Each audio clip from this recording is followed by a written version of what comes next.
Welcome to Dark Knight Films Reviews and another horror movie night. Tonight, I will be reviewing Carrie, released in 1976. Directed by Brian DePalma, from a script by Lawrence D. Cohen, based on the novel of the same name by Stephen King. Starring Sissy Spacek, Amy Irving, William Katt, Nancy Allen, John Travolta, Betty Buckley, PJ Soles, and Piper Laurie. Now, I have always been a fan of Brian DePalma, and I've always been a fan of Stephen King. So, you give me a film that is directed by Brian DePalma from a novel by Stephen King, and I am a happy guy. This was one of the best Stephen King novels ever adapted into a film. I read the original novel, and when this film was made and I saw it, I absolutely thought it was perfect. Now, did he change a few things from the actual novel? Yeah. You don't always have to adapt everything perfectly for it to work for the screen. Some things work better in book form than they do on film. But for the most part, I think Leonard D. Cohen did a great job adapting that novel into a film script, and Brian DePalma did an excellent job directing this. And the casting in this was perfect. Sissy Spacek is absolutely engaging and perfect in the role of Carrie White. Amy Irving as Sue Schnell is likable. It's hard not to feel for her when she's friends with Nancy Allen's character of Chris and PJ Soles' character of Norma. And the only other character that is on Carrie's side and trying to help her is Betty Buckley's teacher character of Miss Collins. And the Miss Collins character is so much like a mother figure to Carrie, and it almost makes you feel bad.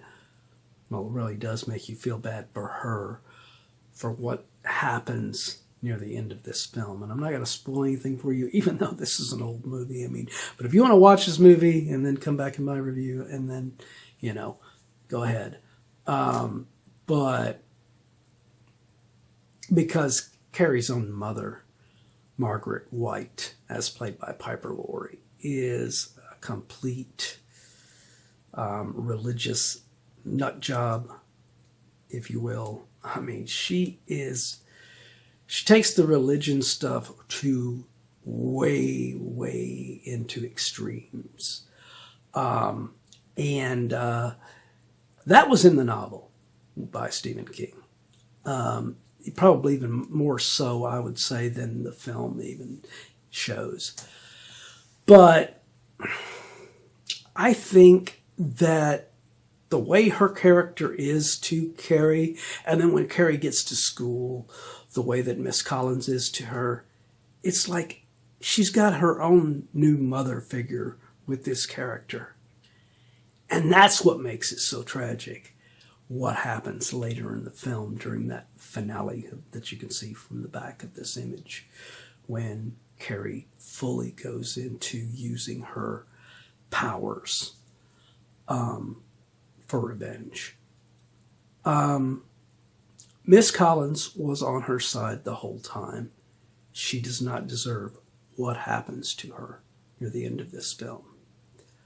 That is the only thing that I probably... Yes, it's cool to have something like tragic that makes you feel bad about it and everything like that, but I don't think the character should have been done that way. And it really sucked that they made her that was where the writing, I think, let these two characters down, of Sue Snell and Miss Collins. During that sequence when Chris is planning to drop the blood on Carrie, Sue sees what's going on and is ready to stop them and try and break it up and stop it before it could even happen. And Miss Collins goes after her, thinking she's trying something.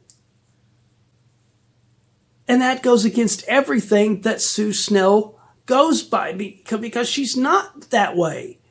She should have known something was up, and she tries to tell her but she gets kicked out of the building before she can. And it leads to dumping that bucket of blood on her and embarrassing her in front of everyone. And that's when she starts, just her imagination goes haywire on her, and she begins seeing and hearing things that aren't really happening, like Miss Collins laughing at her. She's not laughing at her. She looks sad and she feels bad for her. But it was her fault. But only because of the writing making her look kind of stupid in that moment. And that's the only sequence that I don't really agree with. I really like the sequence later on after that when Carrie leaves and Chris and her boyfriend, played by John Travolta, Billy, are in the car and try to run her down. And it is just such a cool sequence, and they finally get what's coming to them. This film was included on a recent Best Horror Endings because of the ending with Sue Snell. And I still stand by that. That is a iconic moment in cinema. That ending was. A little bit predictable now because you've seen so many endings like that since this film, but at the time, that was a shocking ending. So, my final review of Brian De Palma's Carrie from 1976. I am going to give this film a 9.8 out of 10. This is damn near almost perfect. If it wasn't for those little moments at the end with Miss Collins and Sue Snell, this thing would have been the perfect film, in my opinion.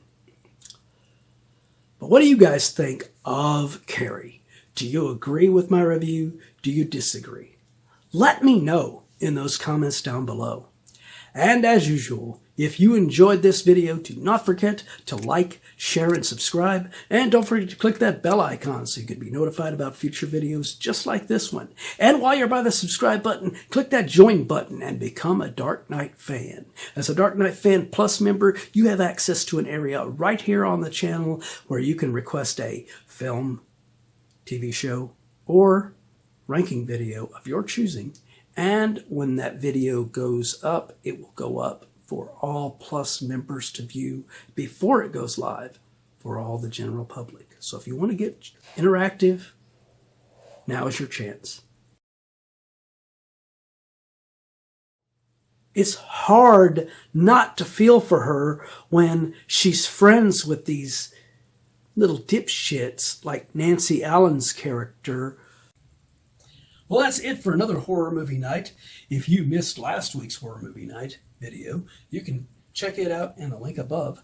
Or if you have missed any of our videos on horror movie night, check out this playlist and you can check out anything that you've missed.